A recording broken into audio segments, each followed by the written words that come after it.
What is going on, guys? Welcome back to the channel, and today we are going to be doing another reinforcement guide, this one focusing on one of the latest additions to the game, the ISB Agent. You can see on screen what we're going to be covering in this video. Hopefully all of this is what you guys are looking for in a reinforcement guide, and if it is, then make sure to smash that like button and let's see if we can't get 1,000 likes on the video. So anyway, getting straight into the base stats, and starting off, they do have a really nice health pool for a reinforcement, coming in at 350 HP. This is pretty much the equal highest health in the game for a reinforcement. The Enforcer class can buff their health to 420 with a star card, but in terms of just the base HP, it is as high as any of the others. They do also have the ability to completely regen their health as well, and they do also have a few ways to regenerate their health even faster as well, so in terms of their health, they're probably up there with some of the best compared to all of the other reinforcements. Now, their weapons of choice are the dual RK3s, which are obviously in the game already for the officer class. However, being dual wielded, these are definitely a little bit more deadly than the regular version.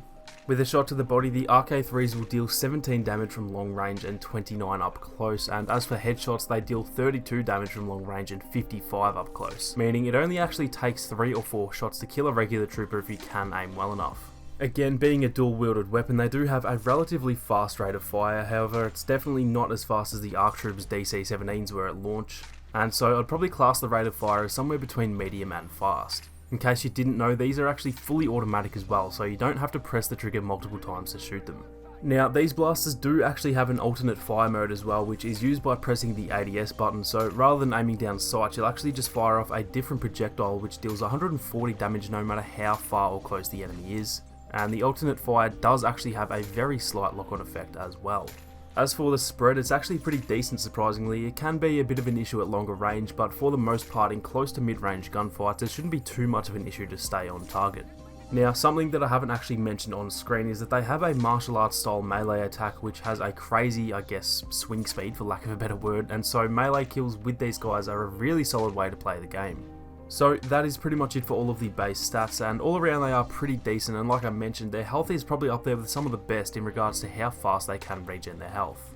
Now, moving on to their abilities, and they do have some really decent abilities, as well as actually having a passive ability relating to that melee attack. Just touching on that passive ability first up, every time you get a melee kill, you actually get a large portion of your HP back. Roughly 100 HP from my testing in arcade, although keep in mind that arcade can often give some dodgy results.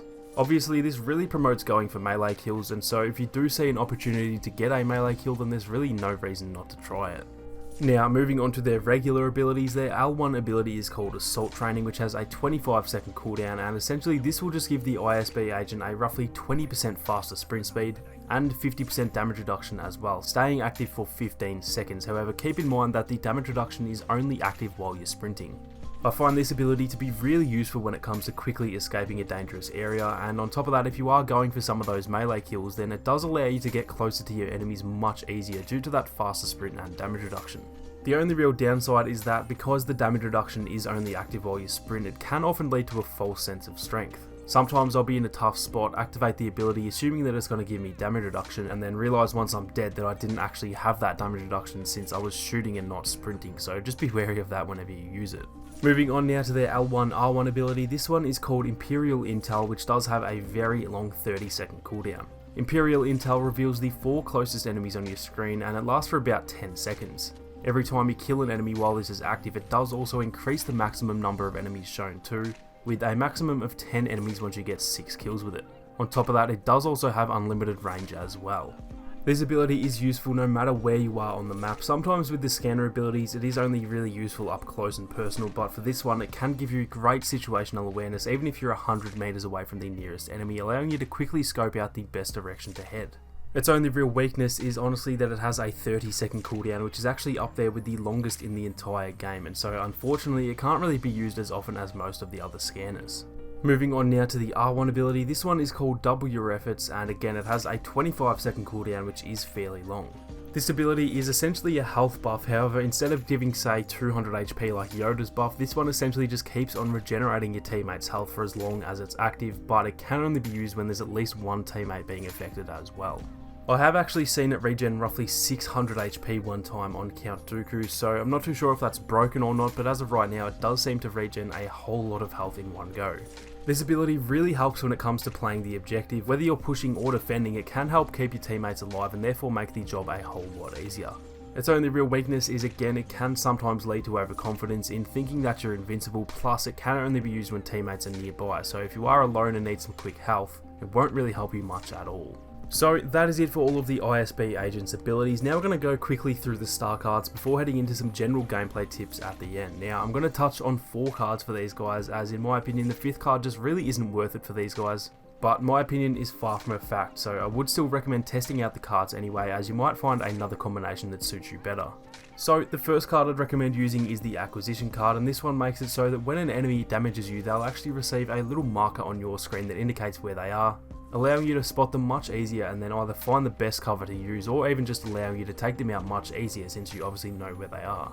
The second card I'd recommend is the Stalker card, and this one makes it so that you'll receive up to 55 HP each time you get a kill while your middle ability is active.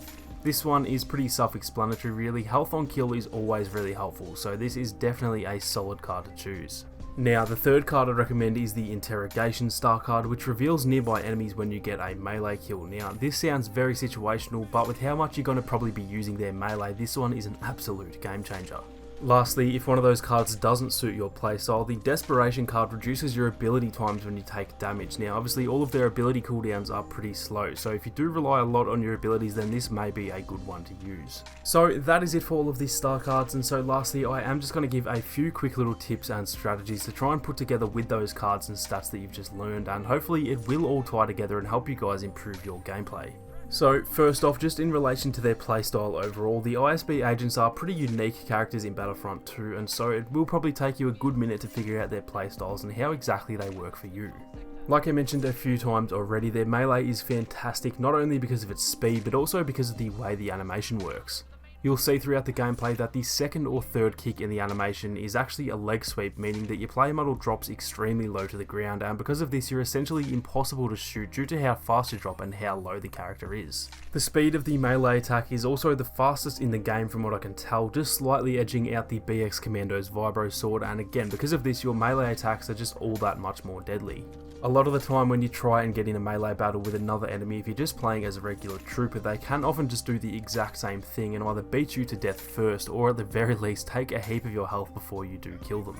With the ISB agents though, there's no one in the game other than the Saber heroes of course who can beat you in a 1v1 fist fight, and so if you're not usually that big on using melee attacks, then just know that you're pretty much unstoppable in a 1v1 melee battle. On top of all of that, you obviously gain close to 100 HP back for a melee kill, which is pretty insane, and so really there's almost no reason that you shouldn't try and get a melee kill whenever you do get a chance.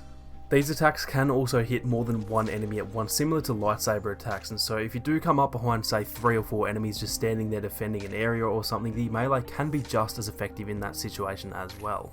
Now, one last little tip which is great for longer range, since most of what I just mentioned is only really helpful for close range, is that if you use the alternate fire mode and then instantly follow up with a few quick shots, that can pretty much take out most regular troopers before they even know they're being attacked. Between the insanely good melee and that alternate fire method, there's a lot of opportunities to literally kill your enemies before they even know what's going on, which is obviously a very good thing for you.